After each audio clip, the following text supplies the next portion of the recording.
বিজ্ঞানের দ্বিতীয় ক্লাসে স্বাগতম। প্রথম ক্লাসে আমরা আলো সম্পর্কে পড়েছি, আর আজকে পড়ব শব্দ নিয়ে। শুরুতে শব্দের যে প্রশ্নগুলো পরীক্ষায় বিভিন্ন টপিকে আমরা দেখব। প্রথমে যে টপিকটা সেটা হচ্ছে হিয়ারিং মেকানিজম, মানে হচ্ছে আমরা কিভাবে শুনি।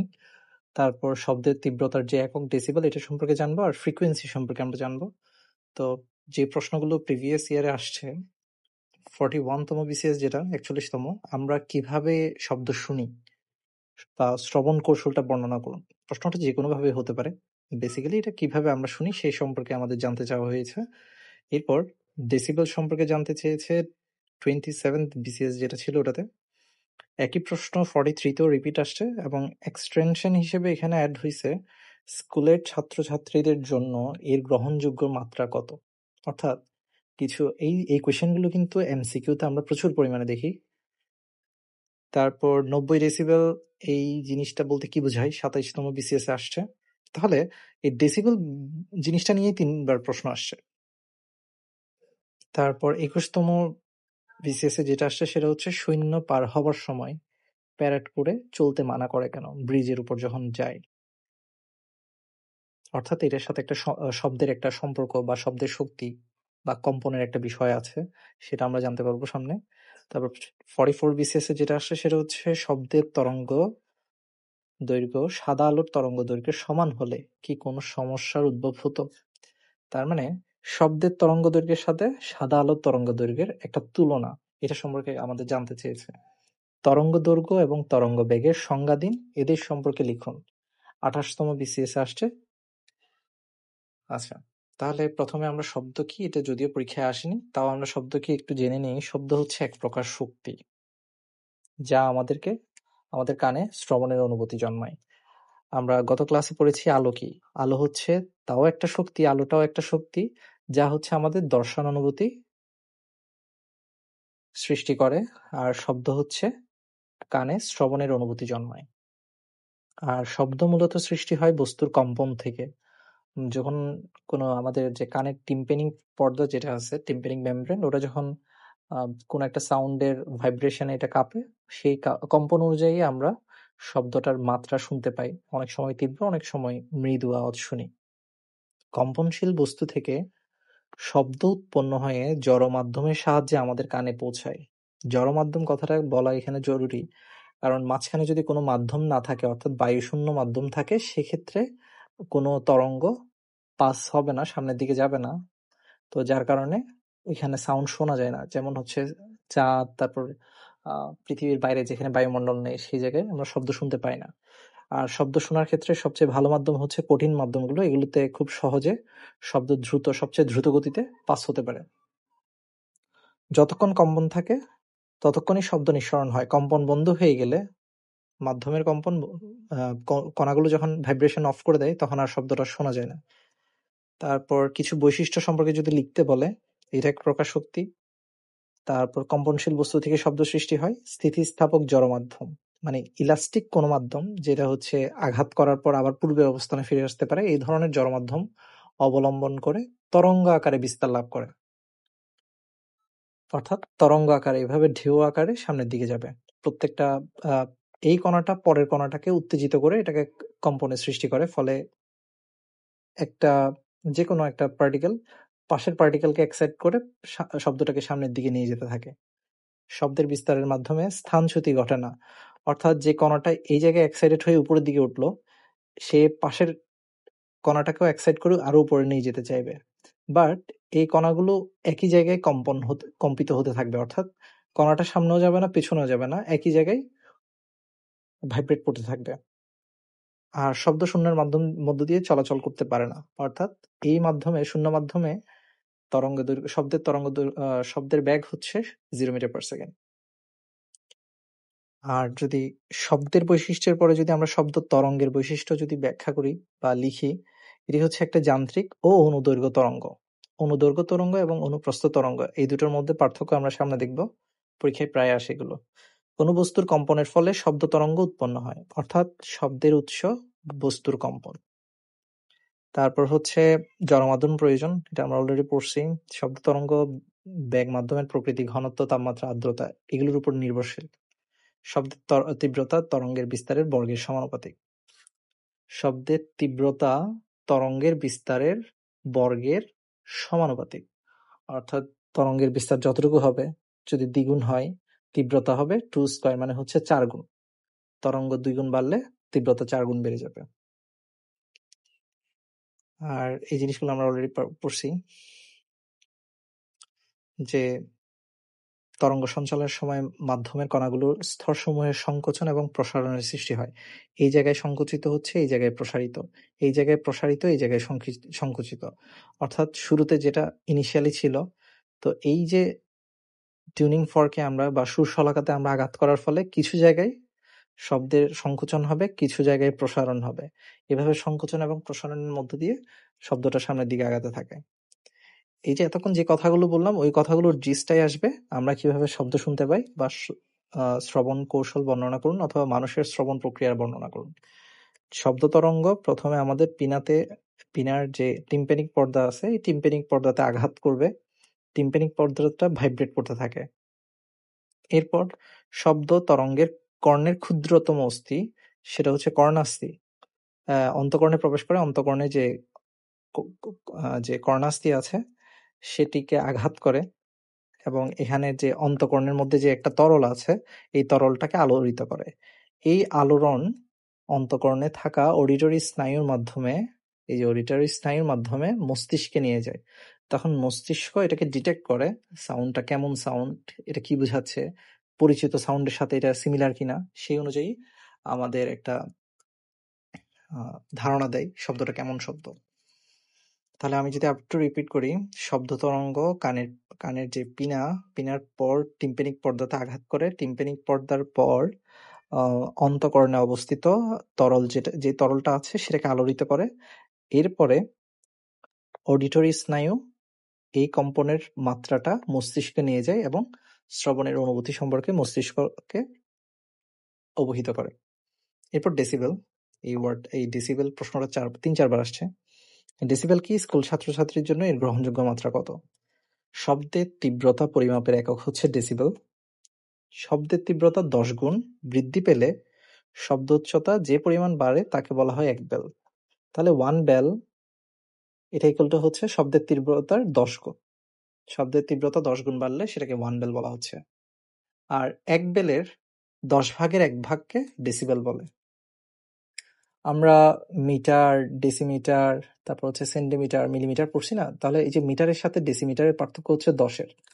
অর্থাৎ 10 ডেসিমিটার ইকুয়াল টু 1 মিটার।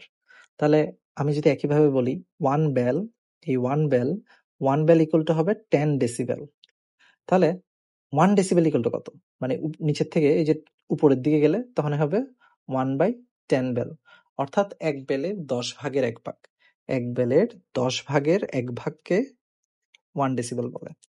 বাংলাদেশের শব্দ দূষণ নিয়ন্ত্রণ বিধিমালা, এই ধরনের বিভিন্ন বিধিমালা সম্পর্কে একটু আইডিয়া রাখতে হবে। এগুলো রিটেনের খাতায় লিখা যায় বা এই বিধিমালা অনুযায়ী এটা বলা হচ্ছে, ওই বিধিমালা অনুযায়ী এটা আছে, এই ধরনের কথাগুলো লিখলে লেখার মানটা বাড়ে। শিক্ষা প্রতিষ্ঠানের আশেপাশে 100 মিটার পর্যন্ত নীরব এলাকা হিসেবে ঘোষণা করা হয়েছে। 100 মিটার। তাহলে এখানে একটা প্রতিষ্ঠান থাকলে এটার 100 মিটার আশেপাশের 100 মিটার এটাকে নীরব এলাকা বলে ঘোষণা করা হচ্ছে, যেখানে হচ্ছে সাউন্ডের পরিমাণটা একটা নির্দিষ্ট সীমার মধ্যে থাকতে হবে। রাতে যেটা 40 ডেসিবেল আর দিনে সেটা সর্বোচ্চ 50 ডেসিবেল পর্যন্ত হতে পারবে। অর্থাৎ 100 মিটার এরিয়ার মধ্যে সর্বোচ্চ 40 থেকে 50 ডেসিবেলের মধ্যে সাউন্ডটা থাকতে হবে। এর থেকে বেশি সাউন্ড যদি শিক্ষা প্রতিষ্ঠানের আশেপাশে হয় তাহলে সেখানে শব্দ দূষণ হচ্ছে বলে ধরা নেওয়া হবে, যা শিশুদের মানসিক এবং শারীরিক বিকাশে ক্ষতির কারণ হয়ে দাঁড়ায়। 90 ডেসিবেল বলতে কি বোঝায়? 27তম বিসিএস এর প্রশ্ন। 90 ডেসিবেল হলো শব্দের তীব্রতা ও প্রমাণ তীব্রতার অনুপাত হবে 90 গুণ tan inverse 1। এটা আসলে কি বোঝায়? এটা হচ্ছে 9 গুণ বোঝাচ্ছে। মানে শব্দের তীব্রতা ও প্রমাণ তীব্রতার অনুপাত হবে 9। শব্দের তীব্রতা হচ্ছে 9, প্রমাণ তীব্রতা হচ্ছে 1, তাহলে 9:1। তো এটাই বোঝাচ্ছে। আচ্ছা, এরপরে ফ্রিকোয়েন্সি বা কম্পাঙ্ক। খুব সহজ। ফ্রিকোয়েন্সি ফ্রিকোয়েন্সি হচ্ছে প্রতি সেকেন্ডে কতগুলো পূর্ণ কম্পন সম্পন্ন করছে তাকে ফ্রিকোয়েন্সি বা কম্পাঙ্ক বলে। এর এককে হার্জ বলে। কেন? ফ্রিকোয়েন্সি ইকুয়াল টু 1/সেকেন্ড, এফ ইকুয়াল টু 1/t। মানে একটি কম্পন সম্পন্ন করতে যত সময় লাগে এটাও বলা যায়, অথবা একক সময়ে কতটি কম্পন সম্পন্ন করা যাচ্ছে করে সেটাকেও ফ্রিকোয়েন্সি বলে, একই জিনিস। তো যেহেতু এফ ইকুয়াল টু 1/t, তাহলে টি এর একক হচ্ছে 1/s, মানে টাইমের একক হচ্ছে সেকেন্ড। তাহলে 1/s হওয়ার কারণে এস ইনভার্স আকারে লেখা যায়, উপরে এসটাকে উপরে নিয়ে গেলে এস ইনভার্স হয়, যেটাকে হার্জ বলা হয়। এস ইনভার্সকে হার্জ বলে, মানে এটা হচ্ছে ফ্রিকোয়েন্সির একক। এরপর আসে ব্রিজের উপর দিয়ে সৈন্য পার হওয়ার সময় প্যারেড করে চলতে মানা করা হয় কেন। পরবর্তী পরীক্ষায় যে এই ধরনের প্রশ্ন আসবে, সেম প্রশ্ন আসবে তা না, কাছাকাছি ধরনের প্রশ্ন আসবে। এগুলোতে আসলে কিছুটা আইডিয়া করে লিখতে হবে।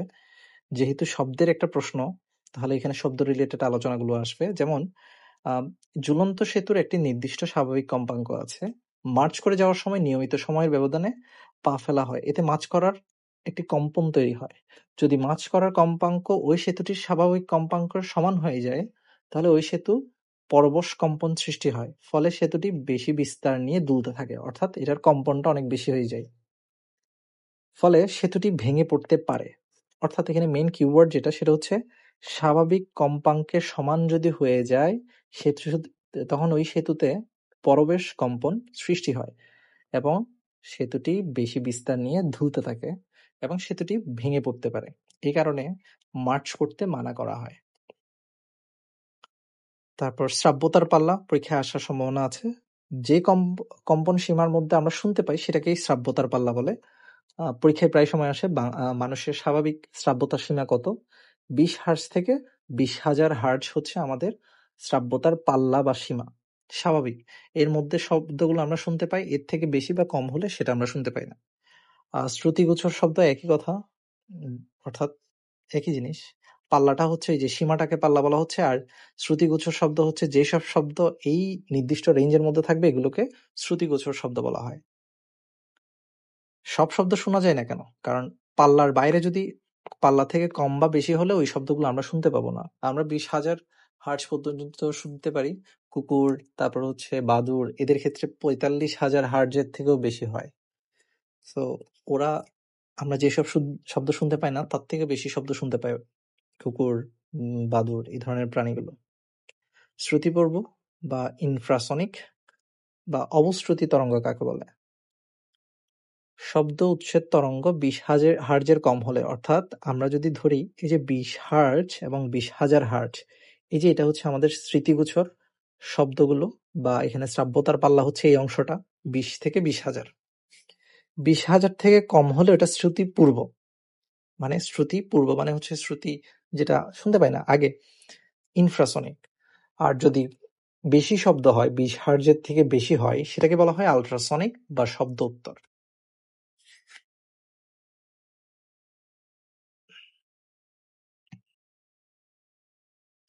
আচ্ছা, এদের কিছু ব্যবহার আমরা যদি জানতে পারি সুবিধা হবে আমাদের জন্য। যেমন আল্ট্রাসনিক শব্দটা কোথায় কোথায় ব্যবহার করা হয়? আমরা যে ফ্যাদোমিটার ইউজ করে, ফ্যাদোমিটার হচ্ছে কোন একটা জাহাজ থেকে একটা শব্দ পাঠানো হয়, সেটা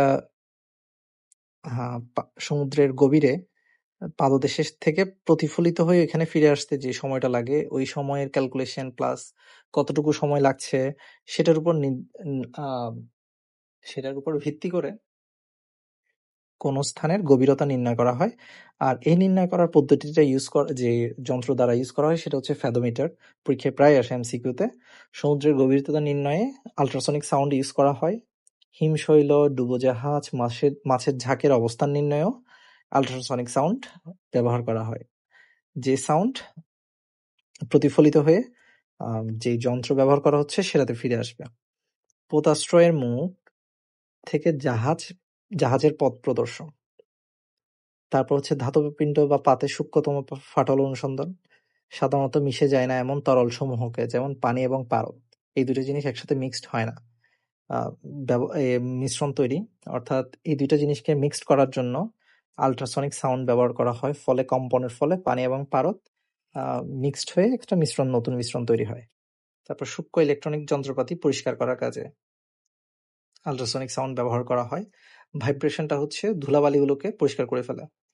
ক্ষতিকারক ব্যাকটেরিয়া ধ্বংস করার কাজেও আল্ট্রাসনিক সাউন্ড ব্যবহার করা হয়। রোগ নির্ণয় এবং চিকিৎসাতেও আল্ট্রাসনিক সাউন্ডটা ব্যবহার করা হয়ে থাকে। তো বাদুড়ের পথচলা প্রায় পরীক্ষায় আসে, আমরা ছোটবেলায় পড়ে আসছি। প্রায় 1,00,000 হার্টজের মতো ওরা কম্পাঙ্ক তৈরি করতে পারে, যা সামনের যে কোনো একটা স্থানে বাধা পেয়ে আবার ফেরত আসলে তখন বুঝতে পারে ওরা যে বাদুড়টা থেকে কত দূরে ওই দেওয়াল বা প্রতিবন্ধকের দূরত্ব কতটুকু। সেই অনুযায়ী তারা তাদের নির্দিষ্ট দূরত্বগুলো রাতের অন্ধকারও বুঝতে পারে। এরপর আমরা দেখব তরঙ্গ দৈর্ঘ্য এবং তরঙ্গ বেগের সংজ্ঞা। প্রথমে আমরা সংজ্ঞাটা বইয়ের ভাষায় পড়বো, তারপর আমরা একটু ব্যাখ্যাটা দিব। তরঙ্গ দৈর্ঘ্য হচ্ছে একই দশা সম্পন্ন পরপর দুটি কণার মধ্যবর্তী দূরত্ব। তাহলে আমি যদি এখানে একটা তরঙ্গ দৈর্ঘ্য নেই, এই যে এই পয়েন্টে কণাটা উপরের দিকে যেতে যাচ্ছে, ঠিক একই এই পয়েন্টও উপরের দিকে যেতে যাচ্ছে, অর্থাৎ এই কণা এবং এই কণা পরস্পর একই দশা সম্পন্ন। তাহলে এই যে এই দশাটা একই দশা সম্পন্ন হতে যে একটা তরঙ্গের যে দুইটি বিন্দুর মধ্যে যতটুকু পথ পার্থক্য আছে এটাকেই বলা হচ্ছে তরঙ্গ দৈর্ঘ্য। এই তরঙ্গের এতটুকু দূরত্বকে বলা হচ্ছে তরঙ্গ দৈর্ঘ্য। তরঙ্গ দৈর্ঘ্যকে সাধারণত ল্যামডা দিয়ে প্রকাশ করা হয়। এখন প্রশ্ন হতে পারে এটা হয়নি কেন? এই বিন্দুটা আসলে নিচের দিকে যাচ্ছে আর প্রথম বিন্দুটা যাচ্ছে উপরের দিকে, তাহলে দুজনের দশা কিন্তু সেম না, মানে একই দিকে অগ্রসর হচ্ছে না। তাহলে এই পুরো এরিয়াটা এইখান থেকে এতটুকু, এটা পুরোটা একটা তরঙ্গ দৈর্ঘ্য, এখান থেকে এতটুকু। আবার এই বিন্দুটা থেকে এই বিন্দুটা, এটাও একটা তরঙ্গ দৈর্ঘ্য। অর্থাৎ একটি পূর্ণ কম্পন সম্পন্ন করতে কোনো তরঙ্গ যে দূরত্ব অতিক্রম করে তাকে বলা হয় ওই তরঙ্গের তরঙ্গ দৈর্ঘ্য। তরঙ্গ দৈর্ঘ্যকে ল্যামডা দ্বারা প্রকাশ করা হয় এবং একক হচ্ছে মিটার, কত মিটার দূরত্বে আছে ওটা। তরঙ্গ বেগ, 1 সেকেন্ডে যে দূরত্ব অতিক্রম করে তাকে তরঙ্গ বেগ বলে। সাধারণত বেগ বলতে আমরা বুঝি v=s/t বা দূরত্ব বাই সময়। দূরত্ব বাই সময়, সময়ের সাপেক্ষে বা একক সময়ে যে দূরত্ব অতিক্রম করে তাকে বেগ বলে। আর তরঙ্গের ক্ষেত্রে আমরা কি বলবো? কোনো তরঙ্গ একক সময়ে যে দূরত্ব অতিক্রম করে তাকে ওই তরঙ্গের তরঙ্গ বেগ বলে। তরঙ্গ বেগ এবং তরঙ্গ দৈর্ঘ্যের সম্পর্ক কিভাবে বের করব? ওই যে আমরা জানি একটি পূর্ণ কম্পন সম্পন্ন করতে সময় যে দূরত্ব অতিক্রম করে সেটা হচ্ছে ল্যামডা, আর এফটি পূর্ণ কম্পন সম্পন্ন করতে অতিক্রান্ত দূরত্ব হচ্ছে এফ ল্যামডা। তাহলে এরপর যেহেতু কম্পাঙ্ক এফ, তাই এফটি পূর্ণ তরঙ্গ তৈরি হয় 1 সেকেন্ডে। যেহেতু এফ পূর্ণ কম্পনের কথা বলা হচ্ছে, 1 সেকেন্ডে এফটি পূর্ণ তরঙ্গ তৈরি হয়। তাহলে 1 সেকেন্ডে তরঙ্গের অতিক্রান্ত দূরত্ব হচ্ছে এফ ল্যামডা। সুতরাং আমরা বলতে পারি, যেহেতু আমরা জানি তরঙ্গ বেগ মানে হচ্ছে 1 সেকেন্ডে যেতটুকু দূরত্ব যায়, আর দূরত্বটা আমরা বের করলাম কত? F lambda. তাহলে এই এফ ল্যামডাকে আমরা বলতে পারি তরঙ্গ বেগ। অর্থাৎ একক সময়ে যে দূরত্ব, একক সময়ে দূরত্বটা হচ্ছে এফ ল্যামডা, সেকেন্ডটা নিচে 1 সেকেন্ড। তাহলে এই যে v=f ল্যামডা, এটাই হচ্ছে আমাদের সূত্র তরঙ্গ দৈর্ঘ্য, তরঙ্গ বেগ, তারপর কম্পাঙ্কের মধ্যে একটা সম্পর্ক। তো এখন এটাই হচ্ছে আমাদের তরঙ্গ দৈর্ঘ্য এবং তরঙ্গ বেগের মধ্যে সম্পর্ক। আমাদের যদি ফ্রিকোয়েন্সি যদি কনস্ট্যান্ট হয়, তখন তরঙ্গ দৈর্ঘ্য এবং বেগের সম্পর্কটা হয়ে যাবে সমানুপাতিক। অর্থাৎ তরঙ্গ দৈর্ঘ্য যদি বেড়ে যায়, তরঙ্গ বেগও বেড়ে যাবে।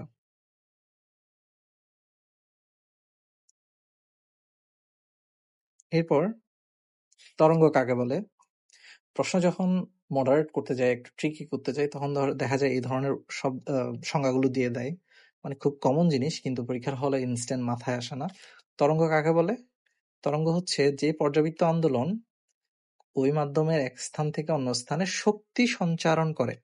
অর্থাৎ এক জায়গা থেকে অন্য জায়গায় শক্তিটাকে সঞ্চারণ করে। তবে এই বিন্দুতে যে কণাটা ছিল ওই কণাটা কিন্তু এখানেই থেকে যাবে, অন্য কোথাও যাবে না।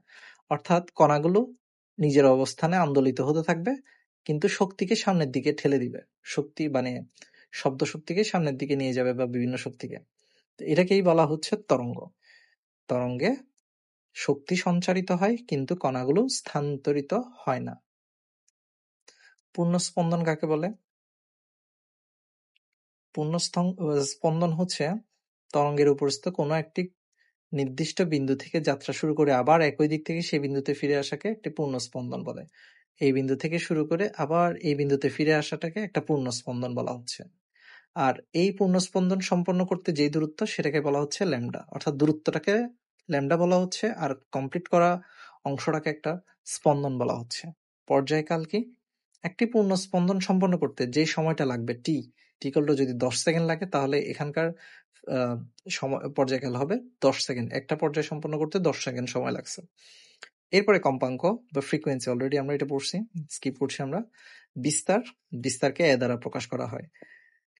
এখন বিষয়টা কি? বিষয়টা হচ্ছে যখন একটা আমরা এভাবে তরঙ্গ দৈর্ঘ্য চিন্তা করব, তাহলে এই যে মাধ্যমের কণাগুলো এভাবে এক্সাইটেড হয়ে উপরের দিকে উঠে আসছে,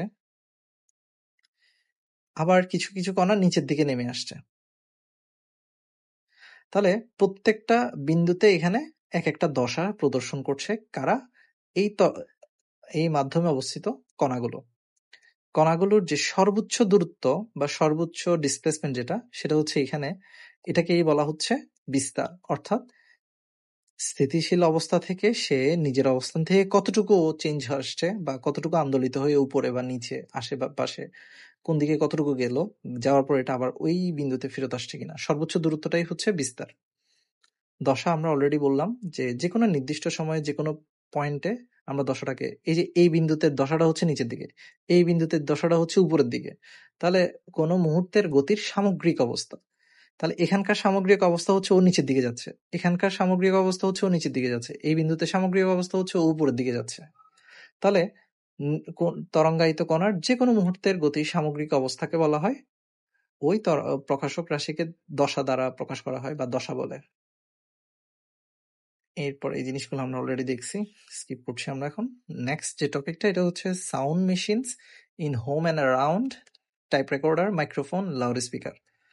তাহলে মাইক্রোফোন, লাউড স্পিকার এগুলো কি ধরনের যন্ত্র? পরীক্ষায় প্রায় সময় আসে আইসিটি প্রশ্নগুলোতে, ইনপুট ডিভাইস নাকি আউটপুট ডিভাইস। যদিও এখানকার প্রশ্নগুলো এমন হবে না, এগুলো আইসিটিতে এই ধরনের কোশ্চেনগুলো এসে থাকে।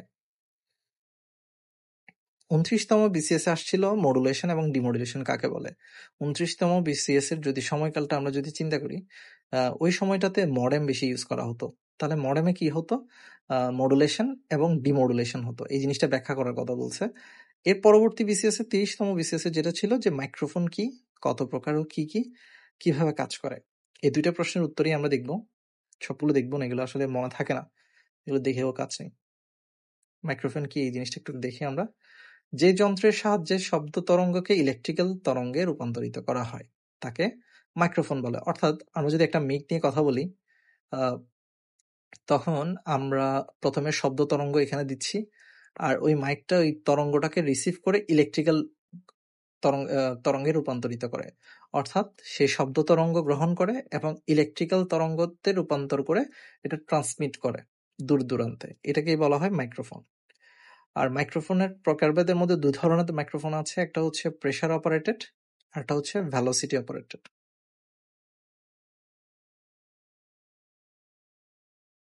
আমরা সহজভাবে যদি বলি মাইক্রোফোনের কাজটা কিভাবে করে, মাইক্রোফোনের উপরে একটা ডায়াফ্রাম থাকে এই অংশে, এই যে এই অংশে এই ডায়াফ্রাম, অর্থাৎ কিছুটা একটা পাতের মতো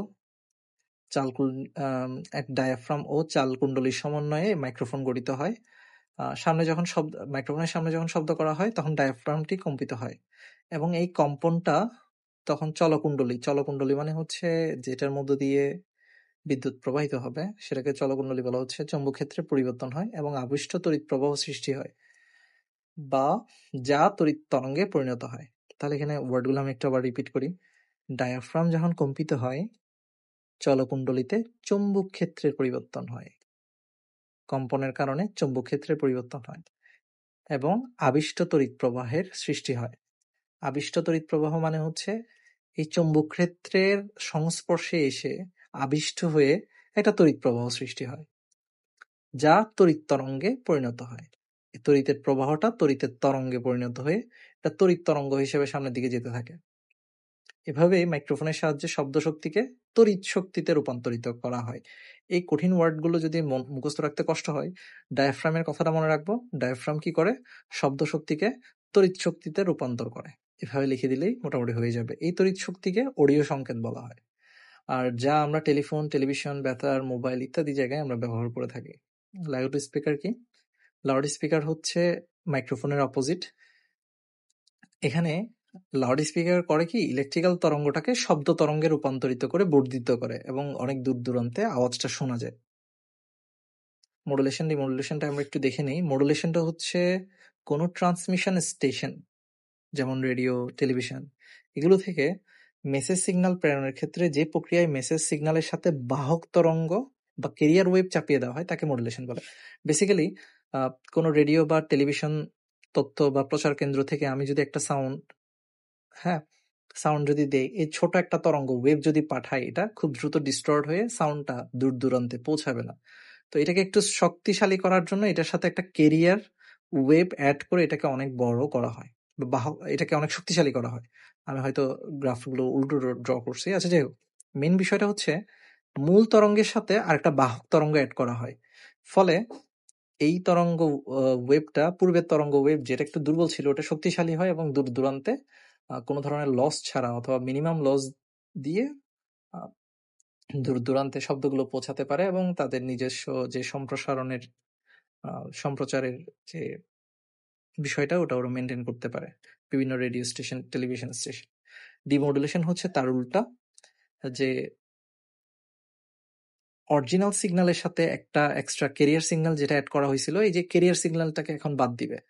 যে পদ্ধতিতে মডুলেট সিগন্যাল থেকে মেসেজ সিগন্যালকে আলাদা করা হয়, অর্থাৎ অ্যাকচুয়াল সিগন্যালটাকে আলাদা করা হয়, বাহক সিগন্যাল যেটা ক্যারিয়ার ওয়েভ, ওটাকে বাদ দেওয়া হয়, সেই প্রক্রিয়াকে ডিমডুলেশন বলা হয়। তো মডুলেশনের এমওডি আর ডিমডুলেশনের ডিমোডুলেশন ডিইএম, তাহলে এই দুইটার সাহায্যে মডেম সৃষ্টি করা, মডেম শব্দটার উৎপত্তি হয়েছিল, ওটা আমরা আইসিটিতে দেখব।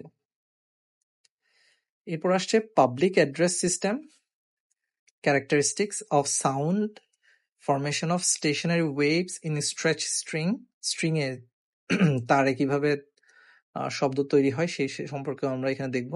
লস অফ ভাইব্রেশন, এটাই হচ্ছে আমাদের টপিক থেকে আসা প্রশ্নগুলো খুব রিপিটেড কিছু প্রশ্ন দেখা যাচ্ছে। 28তম এবং 41তমতে শব্দ দূষণ কি, এর ফলে কি ক্ষতি হয়, এই বিষয়টা, এই প্রশ্নটা 43-এও আসছে। এই প্রশ্নটা সরাসরি বিজ্ঞানে না আসলেও আমরা যে কোনো ক্লাইমেট চেঞ্জ বা দুর্যোগ বা পরিবেশের ক্ষতি, এই ধরনের যে কোনো টপিকে আমরা এই ওয়ার্ডগুলো আমরা কিন্তু অ্যাড করতে পারবো, ফলে আমাদের লেখাটা একটু এনরিচ হবে। এরপর আসছে শব্দ দূষণের ফলে মানব স্বাস্থ্যে কি ধরনের ক্ষতিকর প্রভাব হচ্ছে।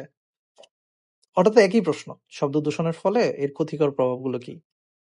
28তম বিসিএস দেখা যাচ্ছে প্রতিরোধের জন্য কি ব্যবস্থা নেওয়া যেতে পারে। তো আমরা কোনো একটা প্রবলেমকে অ্যাড্রেস করার পর প্রবলেমটা কিভাবে সলিউশন করা যায় সেই জিনিসটা অ্যাড্রেস করতে পারলে আমাদের লেখার যে মানটা বা সংখ্যাটা অনেক বেড়ে যাবে, কম্পিটিশন থেকে মোটামুটি নিজেকে একটু আগায় রাখা যাবে, মার্কসটা বেড়ে গেলে। এরপর দেখা যাচ্ছে যানবাহন এবং লাউড স্পিকারের দ্বারা সৃষ্ট শব্দ দূষণ নিয়ন্ত্রণে কি কি ব্যবস্থা গ্রহণ করা উচিত। ওই একই কথা, প্রতিকার কি কি, তারপর সুর ও স্বরের মধ্যে পার্থক্য কি, এগুলো কাকে বলে, যদিও আসে নাই কোথাও, দেখা জরুরি। 38তমতে আসছে তরঙ্গ দৈর্ঘ্য এবং তরঙ্গ বেগের সংজ্ঞা দিন, এটা অলরেডি আমরা পড়ছি। এরপর আসি প্রশ্নগুলোর উত্তর। শব্দ দূষণ হচ্ছে সহনীয় মাত্রা অতিক্রম করে যখন কোন একটা শব্দ আসে যা আমাদের দেহ এবং মনের উপর বিরূপ প্রতিক্রিয়া করে, তাকে শব্দ দূষণ বলে। অর্থাৎ সহনীয় মাত্রার অতিরিক্ত শব্দগুলোকেই শব্দ দূষণ বলে, যা আমাদের দেহ ও মনের উপর বিরূপ প্রতিক্রিয়া করে। শব্দ দূষণের ক্ষতিকারক দিক হচ্ছে, তার আগে একটু দেখি যে আমাদের সীমাটা কতটুকু। যেহেতু স্কেলের ক্ষেত্রে আমরা দেখলাম 40 থেকে 50 ডেসিবেল, তো মোটামুটি ওটাকেই স্বাভাবিক ধরে নেওয়া যায়। আর যদি এটা থেকে বেড়ে যদি 60 ডেসিবেল হয়, ওটা হচ্ছে সাময়িক ক্ষতির সৃষ্টি হতে পারে। 100 ডেসিবেলে যদি স্থায়ী দীর্ঘক্ষণ কাজ করে কেউ, উচ্চ যে কলকারখানাগুলো আছে ওখানে হচ্ছে উচ্চ শব্দ বা 100 ডেসিবেলের বেশি থাকে, ওই সব জায়গায় দীর্ঘদিন কাজ করলে স্থায়ীভাবে শ্রবণ শক্তি কমে যাওয়ার একটা সম্ভাবনা থাকে, যে কথাটা এখানে ডিটেলসে আসছে। অনেক বেশি সাউন্ড যখন আশেপাশে হয়, মানুষের ঘুমাতে কষ্ট হয়ে যায়, মেজাজ খিটখিটে হয়ে যায়, মানসিক উত্তেজনা বাড়ে এবং খুব বিরক্ত হয় সবাই, রক্তচাপ বৃদ্ধি পায়, স্নায়ুর কার্যকলাপে বিঘ্ন ঘটে, বমি বমি ভাব, ক্ষুধামন্দা দেখা যায়। এখন শব্দ দূষণের কারণ কি? শব্দ দূষণের কারণে সবচেয়ে প্রথম যেটা আসে সেটা হচ্ছে গাড়ির হর্নের আওয়াজ, তারপর কলকারখানার শব্দ, মাইকের অবাধ ব্যবহার, ঢোলের শব্দ, উচ্চ ভলিউমে চালিত টেপ রেকর্ডার। তারপর হচ্ছে উড়োজাহাজ, বিমানের তীব্র শব্দ, যদিও এগুলো খুব একটা কাছে আসে না, মানে রেয়ারলি শোনা যায়, এগুলো একটু বেশি ইউজ হয়। তো এটার ক্ষতিকর প্রভাবগুলো আমরা অলরেডি এই জায়গায় পড়ে আসছি। এটার প্রতিরোধে কি কি ব্যবস্থা গ্রহণ করা যেতে পারে? প্রথম হচ্ছে জনসচেতনতা বৃদ্ধি। জনগণ সচেতন হলে তখন হচ্ছে শব্দ দূষণে সবাই নিজস্ব গ্রাউন্ড থেকে কাজ করবে শব্দ দূষণ কমানোর জন্য। তারপর যথাযথ আইন তৈরি এবং বর্তমানে যে আইনগুলো বিদ্যমান সেগুলো কঠোরভাবে প্রয়োগ করা, ফাঁকা স্থানে প্রচুর পরিমাণ বৃক্ষরোপণ করা যাতে করে সাউন্ডগুলো অ্যাবজর্ব হতে পারে, মাইকের ব্যবহার সীমিতকরণ।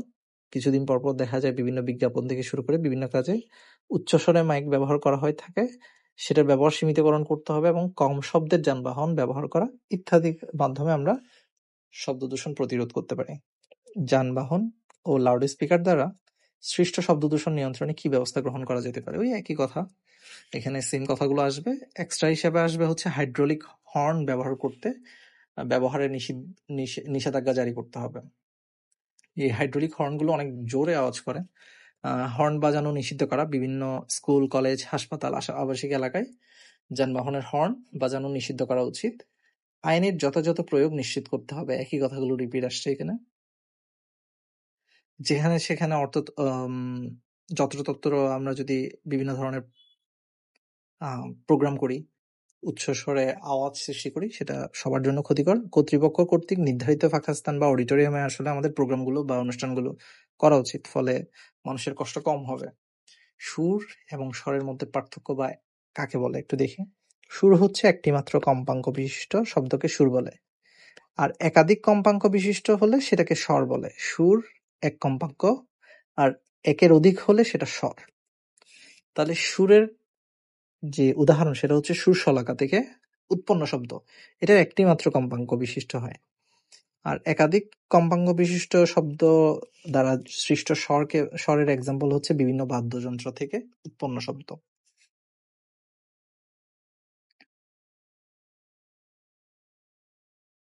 আমরা এগুলো একটু স্কিপ করছি। সুস্পন্দ বিন্দু, নিস্পন্দ বিন্দু, নোট, অ্যান্টি নোট, এগুলো একটু জানা জরুরি। যেমন এ বিন্দুগুলো হচ্ছে সুস্পন্দ, এই যে একদম সর্বোচ্চ ম্যাক্সিমাম ভ্যালুটাই হচ্ছে সুস্পন্দ বিন্দু। স্থির তরঙ্গের ক্ষেত্রে যে বিন্দুগুলো বিস্তার সর্বাধিক গুলো বলা হয় সুস্পন্দ, আর সর্বনিম্ন যেগুলো বিস্তার শূন্য, এই যেগুলো বিস্তার শূন্য যেগুলো, এগুলোকে বলা হচ্ছে নোট বা নিস্পন্দ, আর এগুলোকে বলা হচ্ছে অ্যান্টিনোট বা সুস্পন্দ। এরপরে অনুপ্রস্থ বা আর্ট তরঙ্গ ও অনুদৈর্ঘ্য বা লম্বিক তরঙ্গ, এগুলো একটু সম্পর্কে দেখবো আমরা। প্রথমে অনুপ্রস্থ। প্রস্থটা হচ্ছে যেভাবে সামনের দিকে আগাবে, এখানে মূলত তরঙ্গ প্রবাহিত হচ্ছে সামনের দিকে, কিন্তু কণাগুলো যাচ্ছে উপরে অথবা নিচের দিকে। তাহলে কণা যদি উপরের দিকে যায়, তরঙ্গ যদি সামনের দিকে যায়, তাহলে তরঙ্গ এবং কণার মধ্যে 90 ডিগ্রি কোণ উৎপন্ন হয়। যেই তরঙ্গ মাধ্যমের কণাগুলো স্পন্দন দিকের সাথে সমকোণে অগ্রসর হয়, মাধ্যমের কণাগুলো স্পন্দন দিকের সাথে সমকোণে অগ্রসর হয়, অর্থাৎ তরঙ্গ যাচ্ছে সামনের দিকে, স্পন্দিত যে বিন্দুগুলো আছে সেগুলো সমকোণে অগ্রসর হয় উপরের দিকে, তাকে অনুপ্রস্থ তরঙ্গ বলে। যেমন পানির তরঙ্গ, আলোর তরঙ্গ ইত্যাদি।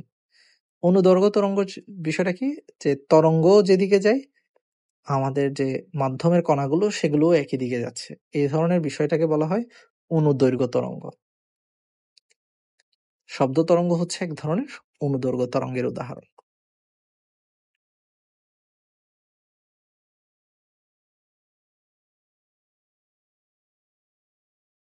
এরপর আসছে বিটস, ডপলার ইফেক্ট। ডপলার ইফেক্টটা 46-এও আসছে সম্ভবত। Application and limitation of Doppler effect, এটা পড়তেই হবে। ডপলার ইফেক্ট 46-এ আসছে সম্ভবত, এটা 47-ও আসতে পারে, কারণ এখানে কোয়েশ্চেন রিপিট হয়ে যায়, বেশিরভাগ ক্ষেত্রে দেখা যায়। Absorption of sound wave, reverberation, fundamentals of building acoustics, মানে কিভাবে শব্দ প্রতিরোধী করা যায়, মানে ওই যে ইকোটাকে কিভাবে অ্যাভয়েড করা যায়।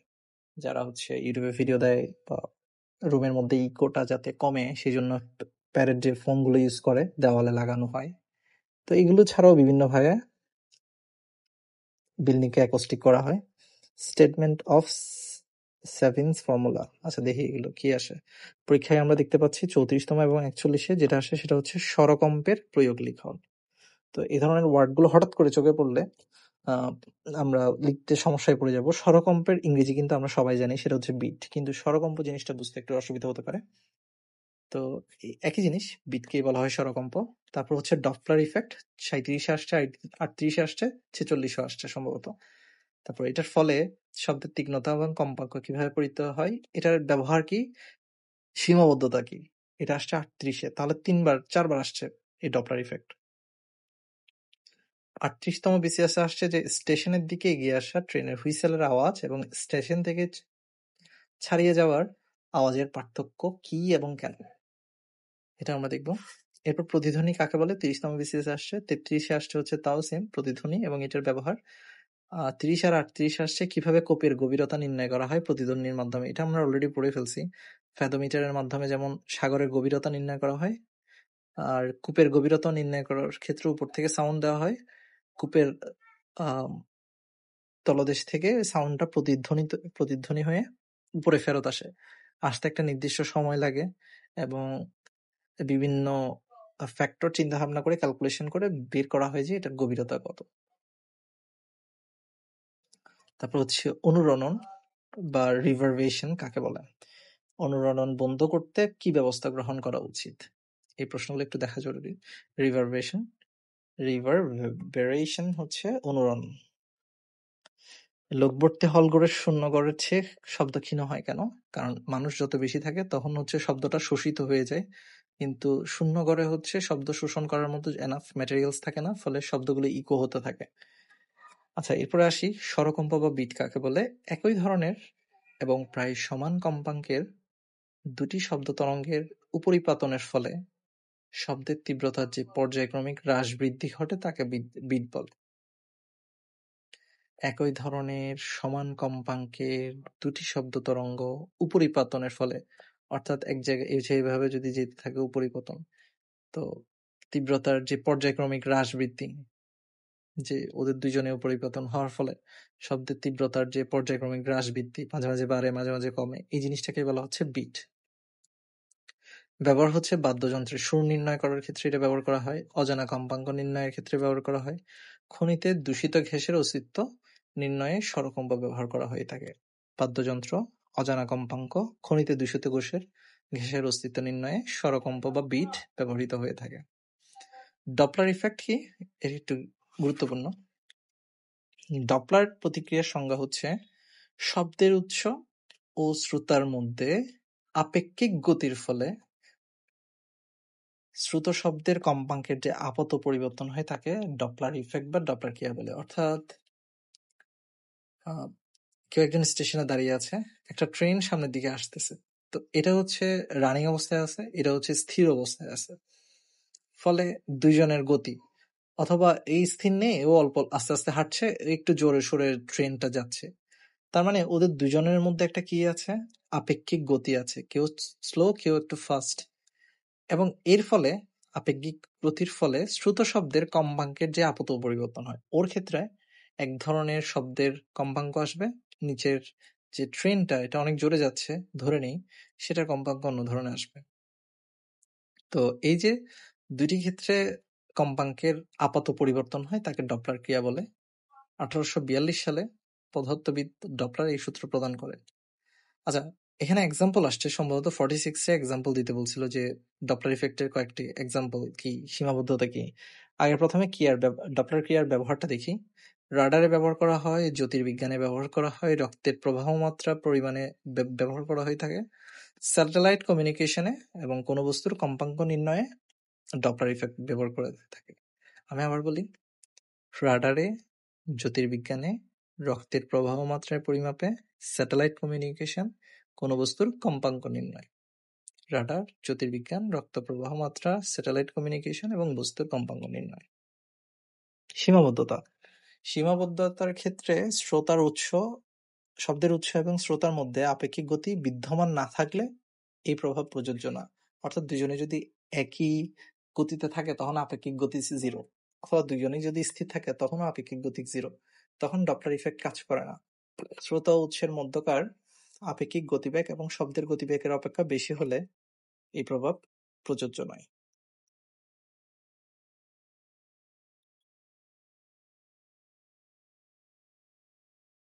স্টেশনের দিকে এগিয়ে আসা একটি ট্রেনের হুইসেলের আওয়াজ এবং স্টেশন ছাড়িয়ে যাওয়ার আওয়াজে পার্থক্য কি? ও কেন 18তম বিসিএস এর প্রশ্ন। স্টেশন ছেড়ে যাওয়া ট্রেনের হুইসেলের আওয়াজ অপেক্ষা স্টেশনের দিকে এগিয়ে আসা ট্রেনের হুইসেলের আওয়াজ বেশি হয়। এটা একটা স্টেশন, এই স্টেশনে একটা ট্রেন আসছে, এই আসার সময় যে হুইসেল গুলো করে এটার ক্ষেত্রে দেখা যায় যত কাছে আসে হুইসেলটা আরো বেশি শোনা যাচ্ছে বলে মনে হয়। আর একটা ট্রেন স্টেশন ছেড়ে বের হয়ে যাওয়ার ক্ষেত্রে ওর যে আওয়াজটা, হুইসেলের আওয়াজটা আস্তে আস্তে ফেড হয়ে যাওয়ার মতো ফিল হয়। এটার মেইন কারণ হচ্ছে স্টেশন ছেড়ে যাওয়া ট্রেনের উৎসের ক্ষেত্রে শ্রোতার মধ্যকার আপেক্ষিক বেগ কমতে থাকে। অর্থাৎ স্টেশনে থাকা ব্যক্তি এবং এটা ট্রেনটা যে চলে যাচ্ছে এদের দুজনের আপেক্ষিক বেগটা কমতে থাকে একটা সাপেক্ষে একটা। ফলে শব্দের কম্পাঙ্ক ক্রমশ হ্রাস পায়, ফলে শব্দ আস্তে হতে থাকে। এবং অন্যদিকে স্টেশনের দিকে এগিয়ে আসা ট্রেনের ক্ষেত্রে উৎস থেকে শ্রোতার মধ্যকার আপেক্ষিক বেগ বৃদ্ধি পেতে থাকে। কেন? ও দাঁড়ায় আছে, ও ওর দিকে যাচ্ছে, ফলে শব্দের যে আপেক্ষিক বেগটা পরস্পরের সাপেক্ষে বৃদ্ধি পেতে থাকে। ফলে শব্দ কম্পাঙ্ক ক্রমশ বৃদ্ধি পায়। আর যে ছেড়ে যাচ্ছে তাদের আপেক্ষিক গতিটা কমে আসে। ফলে আপেক্ষিক গতি কমে যাওয়ার কারণে ওদের মধ্যে যে শব্দ শোনার যে টেন্ডেন্সিটা ওটাও কমে আসে। প্রতিধ্বনি কি? প্রতিধ্বনি হচ্ছে কোনো উৎস থেকে সৃষ্ট শব্দ যদি দূরবর্তী কোনো মাধ্যমে বাধা পেয়ে উৎসের কাছে ফিরে আসে তখন তাকে মূলধ্বনির পুনরাবৃত্তি হয়, তাকে শব্দের প্রতিধ্বনি বলা হয়। প্রতিধ্বনি সৃষ্টি করতে দুটো কন্ডিশন, একটা হচ্ছে শব্দে উৎপন্ন এবং প্রতিফলিত শব্দ শোনার মাঝখানে 0.1 সেকেন্ড বা 10 ভাগের 1 ভাগ সেকেন্ড মিনিমাম হতে হবে। এটা এমসিকিউতে আসে, 0.1 সেকেন্ড হতেই হবে। আর হচ্ছে 16.6 মিটার হতে হবে। কিসের ভ্যালু এটা? এটা হচ্ছে উৎস এবং প্রতিবন্ধকের মধ্যকার দূরত্বটাই হচ্ছে 16 মিটার, 16.6 মিটার। এর থেকে কম হয়ে গেলে তখন প্রতিধ্বনি শোনা যায় না।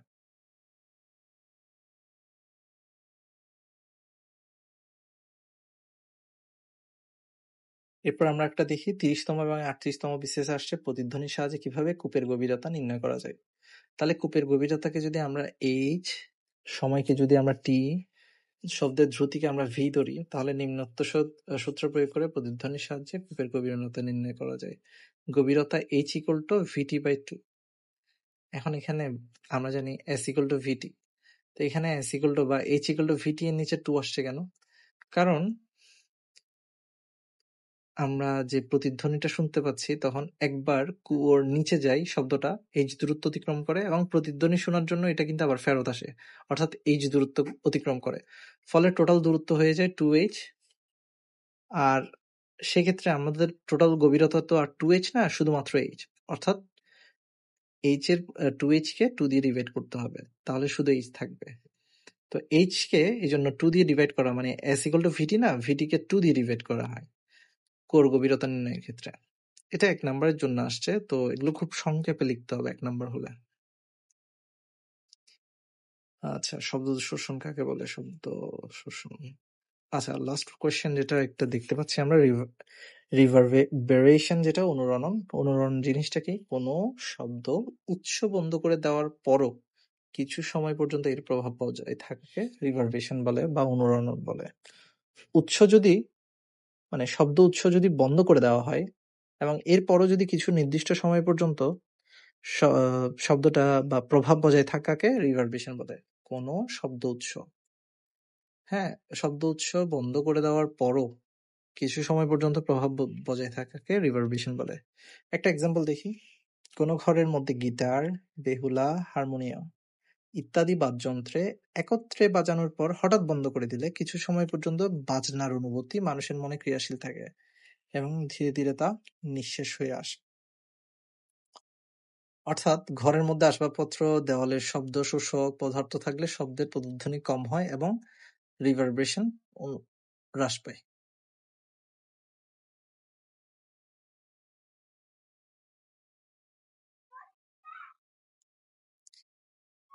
রিভারবেশনের এখানে একটা সমীকরণ দেওয়া আছে।